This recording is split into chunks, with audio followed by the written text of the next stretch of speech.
So what is your take on the Israeli strategy nearly 2 years in? Is there still room for diplomacy? I agree with the Israeli strategy by applying pressure on Hamas.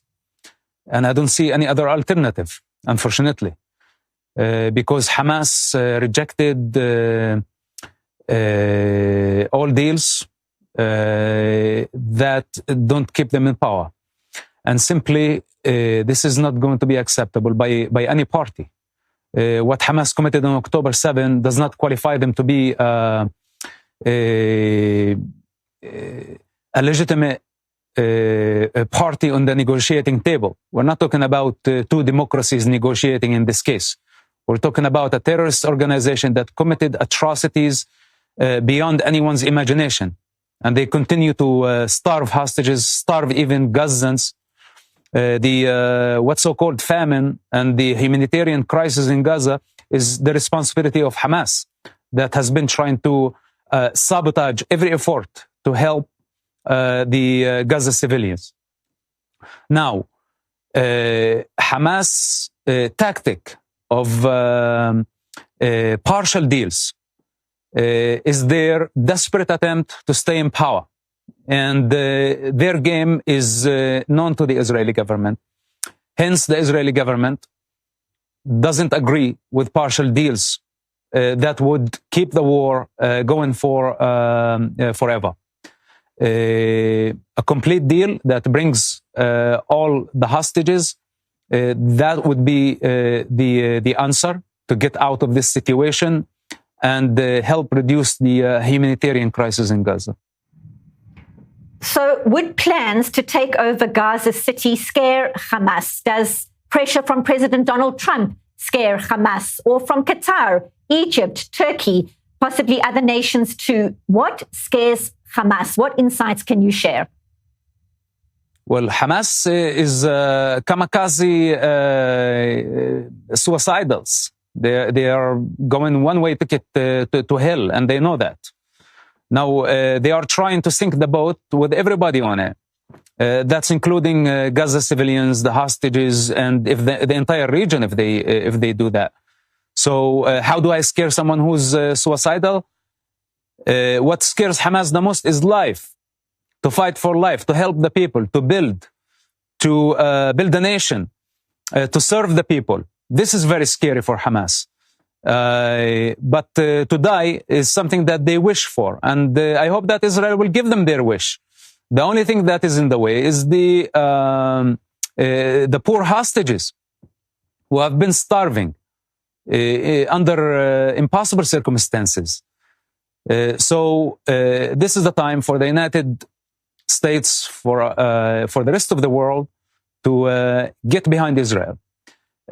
If the Western world get united, instead of condemning Israel and rewarding terrorists with statehood, and by giving Palestinian terrorists legitimacy, justifying their violence, when they drop all this madness, then we would be closer to end the crisis in Gaza.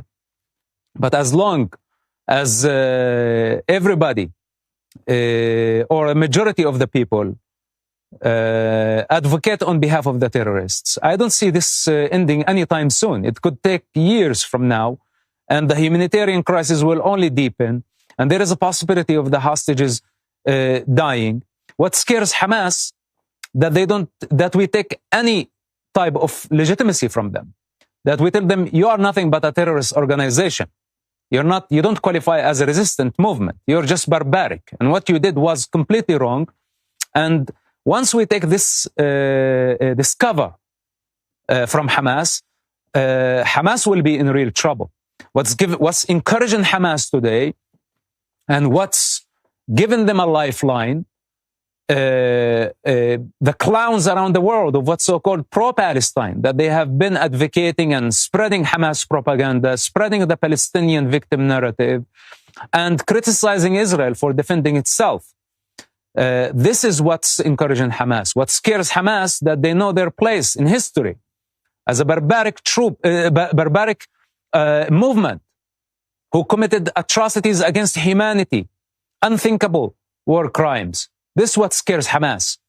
But as long as we are confused and we are not able to discern false from true, to discern virtue from vice, then Hamas will continue to manipulate everybody.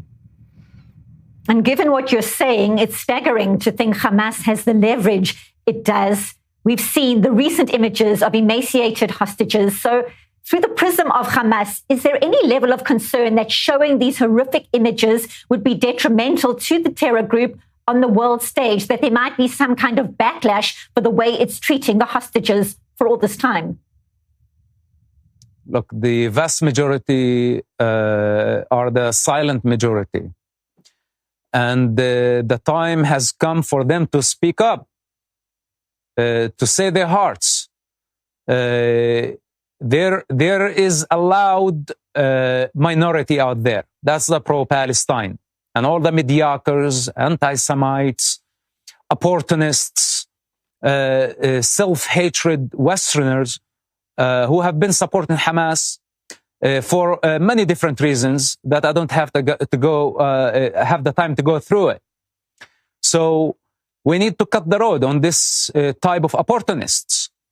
And you expect that the world would see the starvation of the hostages, that they would do something about it. But we have failed them because many people choose to be silent. And this is the time that we speak our consciousness.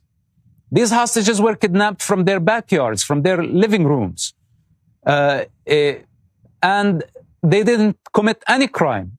They were peaceful in their natural environment. Why did Hamas take them in the first place? To exchange with mass murderers. And this is what Hamas demand. And for those who choose to blame Israel and give Hamas legitimacy, those are the ones who are giving Hamas the leverage.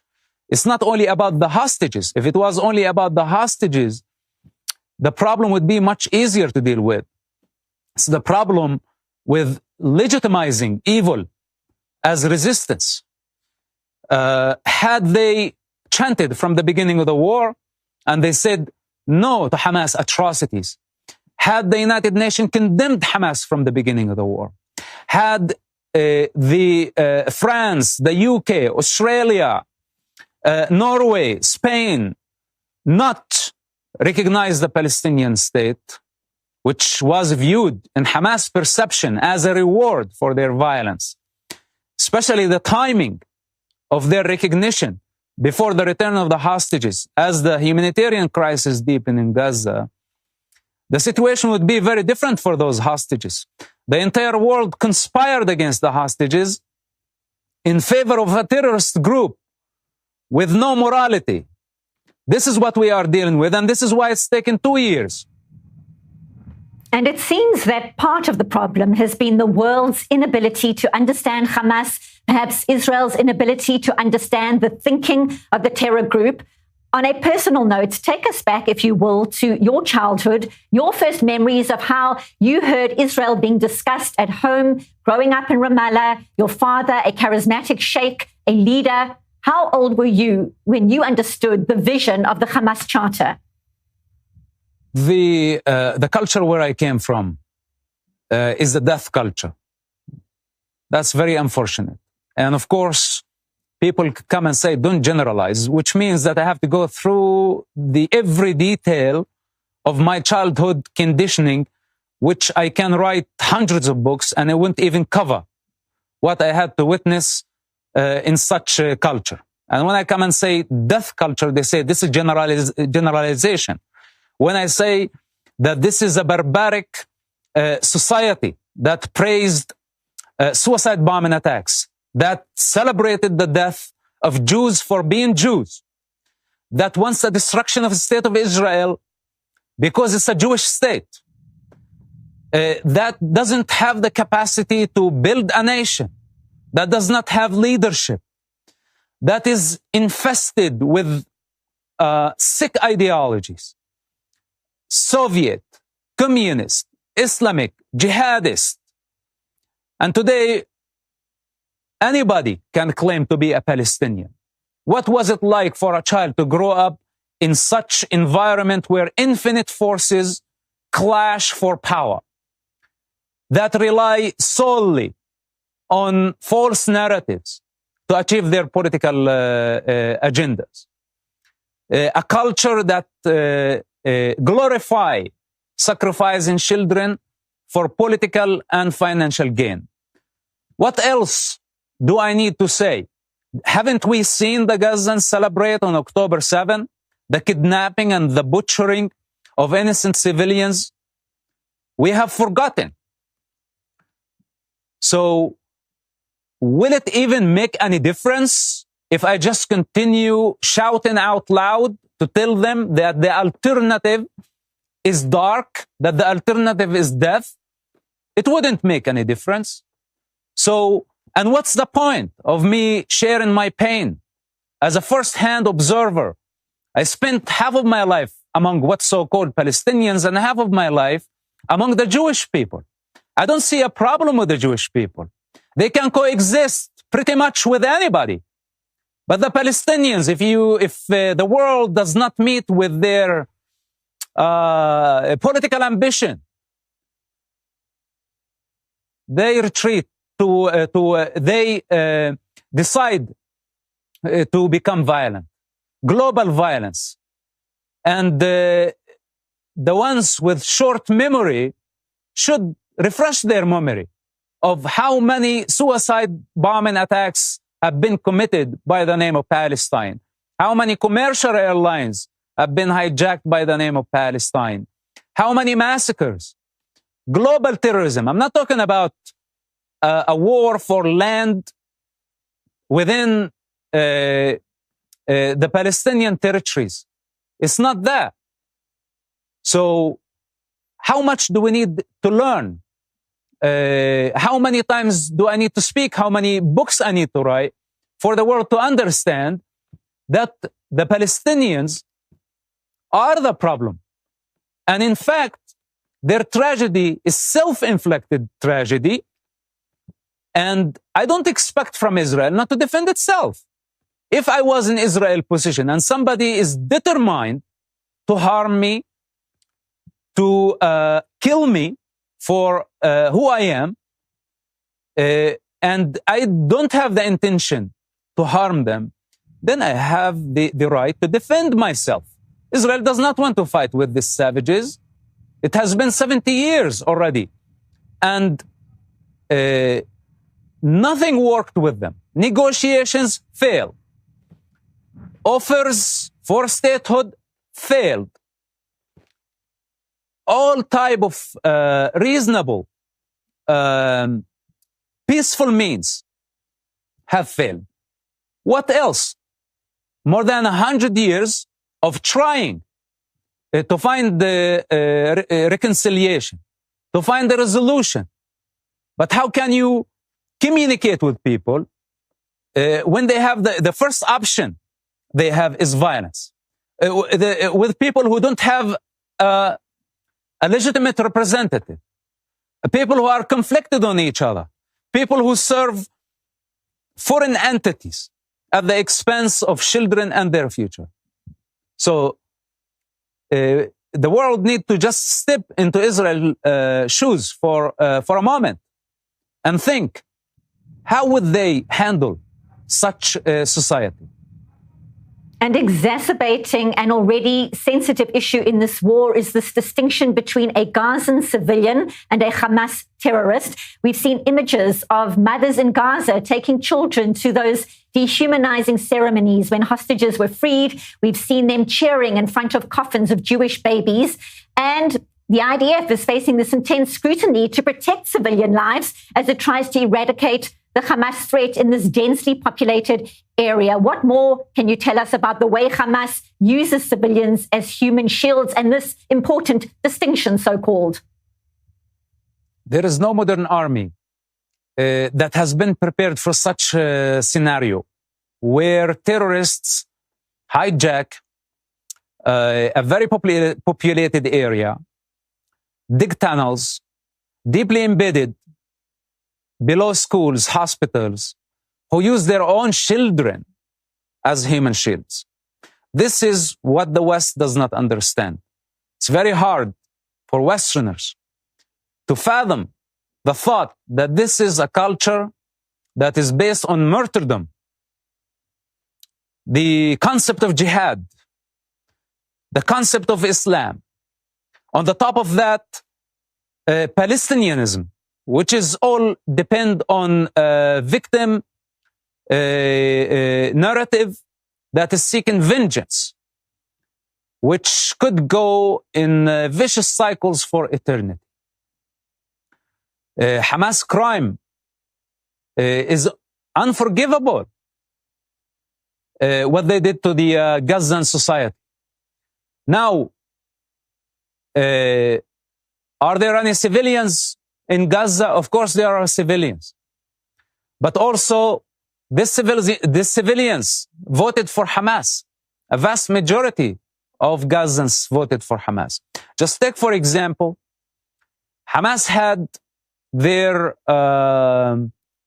establishment anniversary every year. More than 500,000 Gazans participated in that celebration. It falls on December 14th. You can go to the previous years prior to October 7th. And when you see hundreds of thousands of people, 500,000 people, this is huge numbers. These are all committed Hamas members, the ones who were able to participate. Then the landslide of Hamas victory that brought them to power. Then incitement for violence, in child indoctrination. The mosques have been part of this process. Schools have been part of the process. The UNRWA has been part of the process. The entire society is complicit in Hamas crime. And I am not saying that everybody deserves to die in Gaza, and Israel is not saying that. And all the claims that this is a collective punishment is untrue.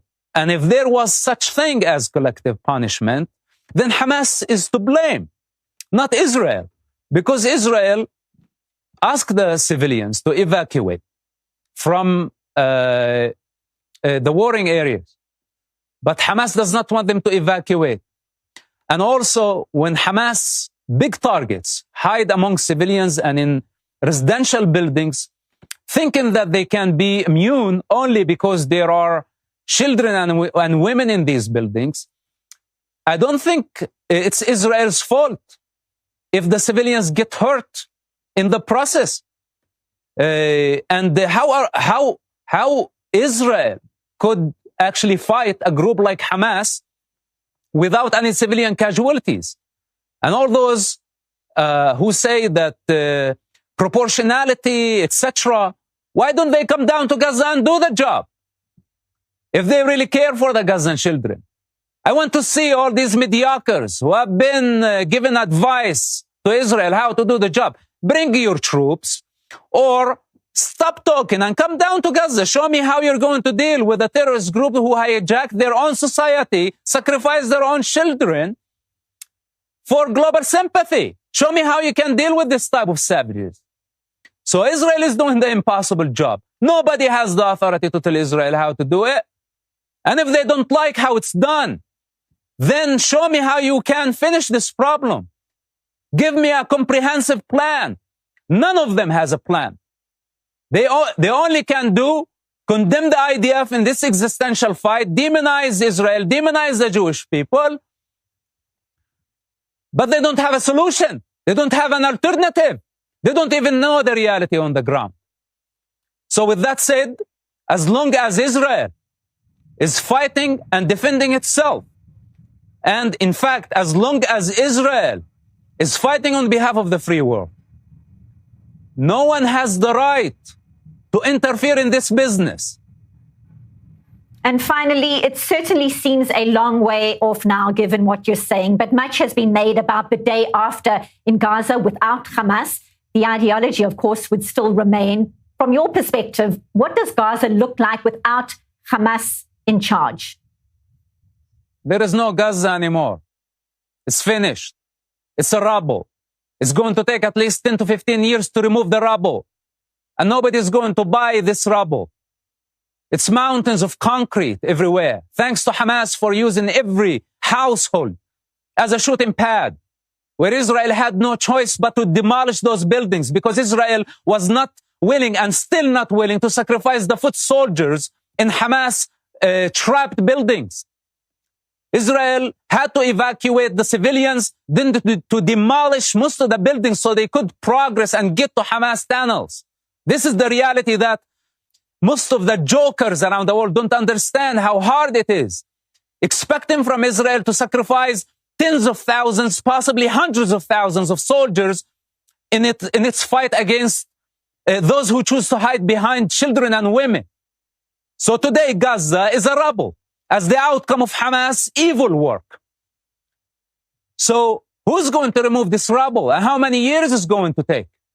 It would be much easier to evacuate the civilians, at least give them the freedom to choose countries wherever they want to go because the humanitarian crisis will deepen. Those who say rebuild Gaza, on what terms? Who's going to rebuild Gaza? Who's going to remove the rubble? How many years this is going to take? And what about the 2 million civilians?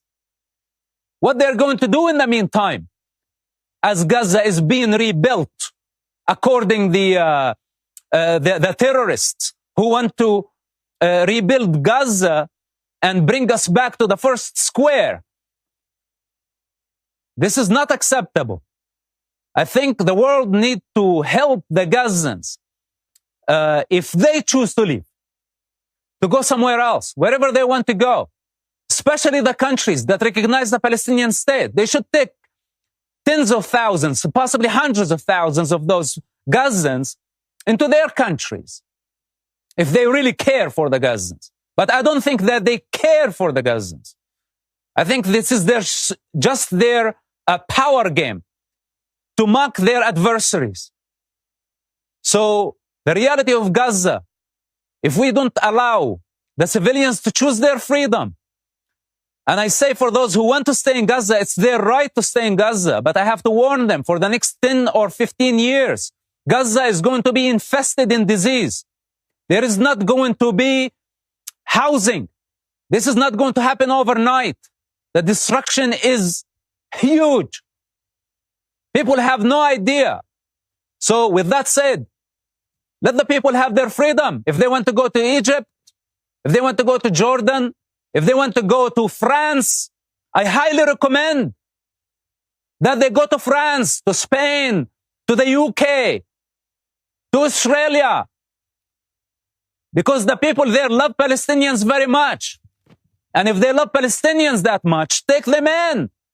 In the meantime, I hope that Trump's plan go through to build the Rivera. I want an American model in Gaza. I don't want a jihadi model. We are done of the jihadi Islamist model. We saw what they are capable of doing. And the Palestinian cause as a device in the hands of all terrorists around the globe and all fanatics around the globe must die. I am going to take this device away from them. No Palestine, no Palestinian, no Palestinianism. The Arabs who choose to stay as neighbors of Israel in Judea and Samaria, in the West Bank, or even in the surrounding countries need to respect Israel's sovereignty. And if they haven't learned from Gaza, then Israel is determined to show them that Israel is going nowhere and they will be the only suffering side. It's as simple as that. Mosab Hassan Yousef, thank you for being with us on I-24 News. You're welcome. It's 2025. America's debt is over $37 trillion, and the dollar just had its worst crash since 1973. That puts your savings and your family's future at risk. That's why we trust Alpha Omega Gold, a company that stands unapologetically with Israel and supports Stand Tall Israel. Visit ao.gold/stand to claim your free precious metals wayfinder guide or call 1-855-426-4653 today. Protect your future before it's too late.